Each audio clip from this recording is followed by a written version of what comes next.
வணக்கம். வேதாரண்யம் அருகே ஒரு கிராமத்தில் தமிழை பயிற்று மொழியாக கொண்டு இயங்கி வரும் அரசு உதவி தொடக்கப்பள்ளியில் நடைபெற்ற ஆண்டு விழாவில் அங்கு பயின்ற மாணவர்களுக்கு பட்டமளிப்பு விழா நடத்தியதோடு அம்மாணவர்களின் பெற்றோர் எடுத்துக்கொண்ட உறுதிமொழி அனைவராலும் பாராட்டப்பட்டு வருகிறது. நன்றி. 56 மாணவர்களின் அன்னையர் நாங்கள் எங்கள் குழந்தைகளையும் எங்கள் உறவினர் இல்ல குழந்தைகளையும் எங்கள் அக்கம் பக்கத்து வீட்டு குழந்தைகளையும்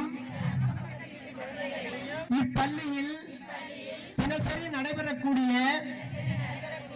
அனைத்து தகவல்களையும் எடுத்து சொல்லி இப்பள்ளியிலேயே சேர்ப்போம் என சான்றோர்களாகிய உங்கள் முன்னால் உறுதிமொழி ஏற்கிறோம்.